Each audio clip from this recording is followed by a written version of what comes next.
Hello, my name is Francis Crowder. I'm your County Council member from District 1, and I would like to go over one of your favorite subjects, your tax bill. Everybody enjoys going to the mailbox and picking up their tax bill, and they look at it and they say, what does this pay for?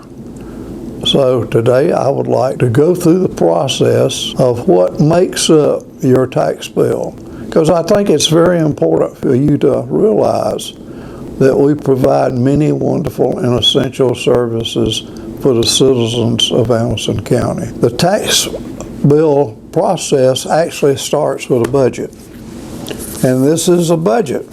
See how thick it is? It's the working budget. It starts out like that. The first thing that we begin to look at as the cost center managers are developing their budget, the administrator and the finance director are getting together with the finance committee and going over what the projected revenue is going to be for the next fiscal year. And that revenue is broken down by millage, depending upon the different demands of the county. Now, I would like for you to really pay attention to what I'm going to say next, because in my mind, it's a key point. When you look at that tax bill, and you look at this chart here, 65.4% of the tax dollars on your tax bill go to the schools. Well, if you take a look, only 25% of your tax dollar goes to the county. 7% goes to Tri-County Tech, 0.8% goes to special services and other. So basically the county itself has very little money to operate on as you look at the total tax bill. So after we get together all the tax dollars, then as the department heads send in their sheets, they go into a book like this, and they also go into a printout in color like that. And the administrator and his staff go together and go through that wish list and come out with what is called an administrator's recommended budget. The administrator is charged with working one-on-one with the different cost center managers to try to trim the budget so that that cost center can be effective, but it also can be efficient with the use of taxpayer dollars. We do not take that task casually. It's important to us because there are many services that we have almost no control over. You say, what? County Council has no control? Well, let's take a look.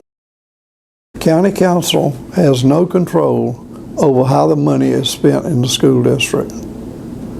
Secondly, County Council has no control whatsoever over what is called mandated services, which make up a significant part of our budget, around $7.5+ million.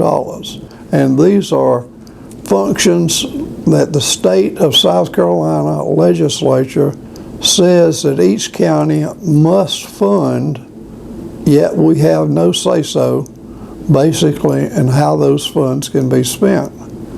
And more importantly, the state legislature tells us in budget provisos that we cannot cut that. So our hands are basically tied that we have to fund those services. In about 2007 and 2008, the legislature passed a provision called Act 388, which basically overhauled the property tax structure of every county in South Carolina and reduced the property tax rates significantly, not only on property, but also on automobiles. When you take a look at that, that really took a hammer at our budget.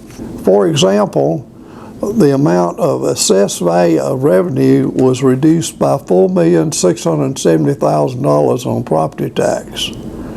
Another thing that the state legislature did was they ratcheted down or reduced the percent of tax on vehicles. That generated an additional $3.3 million that County Council had to somehow mystically come up with in order to balance the budget. Well, let's be realistic. It's no way on approximately $55 to $60 million budget that you can come up with $8 million worth of cuts in order to continue. So therefore, some of the things that were sacrificed, items at the heart of the citizens of Anderson County, and that's paving. Paving. We have not been able to do the kind of paving that we need to do in Anderson County. Now, if you read the newspapers, you will see a lot of discussion about the fact the legislature this year, depending on which bill gets approved, but none of that money, not 1 cent, is going to come to Anderson County. Not one dime. Most of it will go into the massive interstate projects.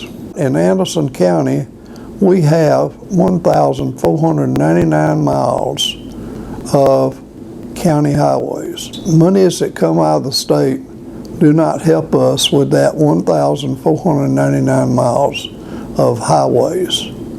Now, those highways have been categorized into a multiplicity of categories. Excellent, we have 450 miles of excellent county roads. Let's go to the bottom of the list. Failing, totally failing, we have 9 miles. Now, believe it or not, the cost estimate per mile to fix those 9 miles is $330,000 a mile. Can you believe it? Hard to believe, isn't it, that it costs so much. But in order just to fix those 9 miles, that would be $2.9 million. We have 64 miles of poor roads, and they would also cost $330,000 a mile. That's $21,120,000. We have 268 miles of fair roads that would cost $200,000 per mile, an additional $53.6 million.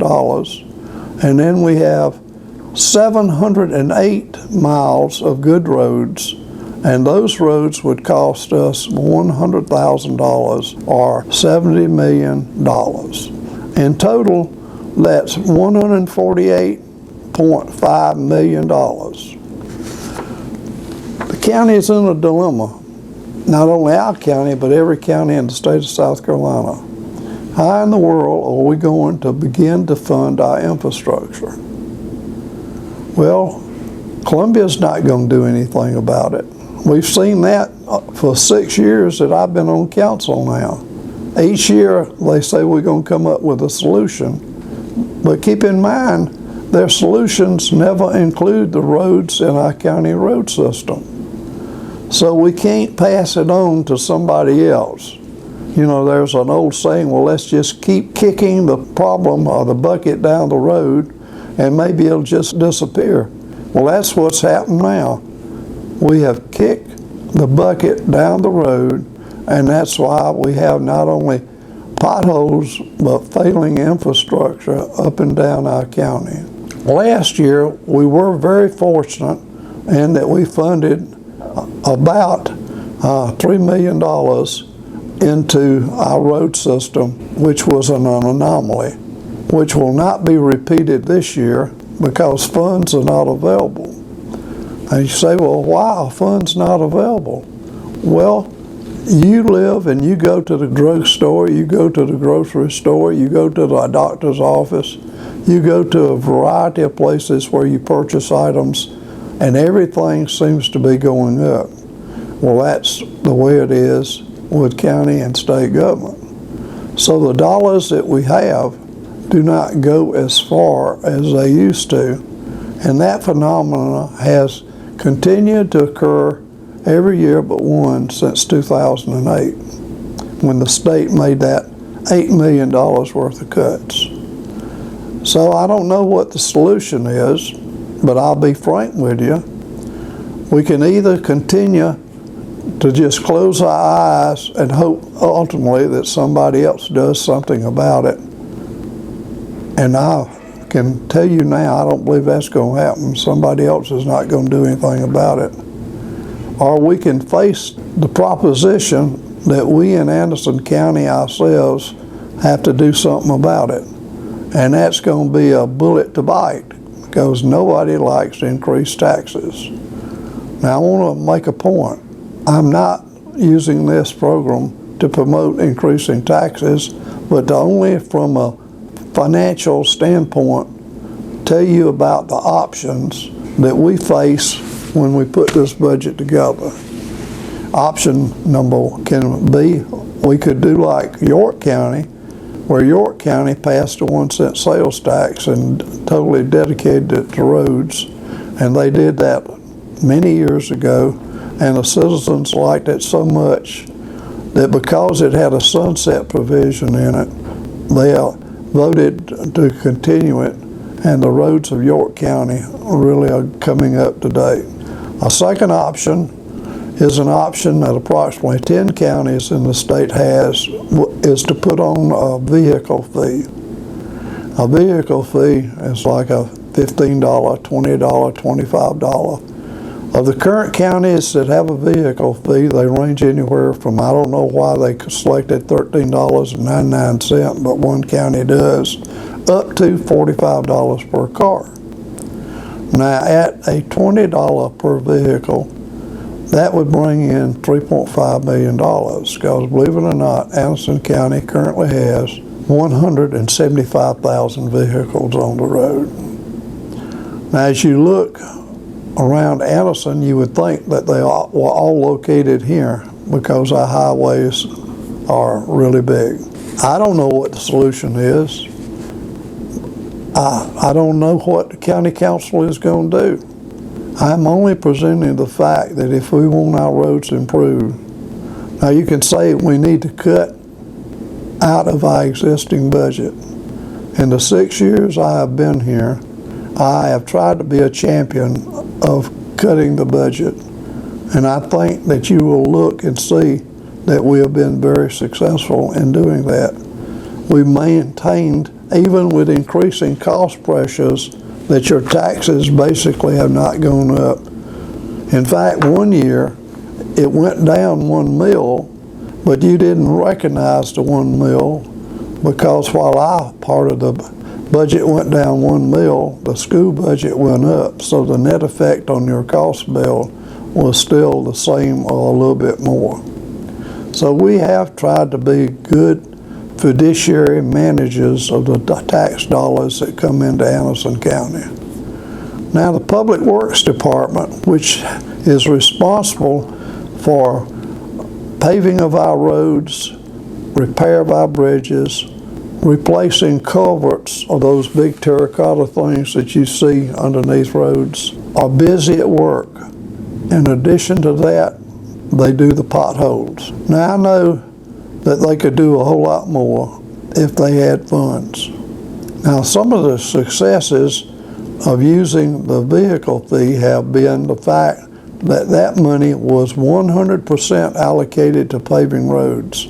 They couldn't do anything else with it. No administrative dollars come off. So that is one possible venue that people need to think about.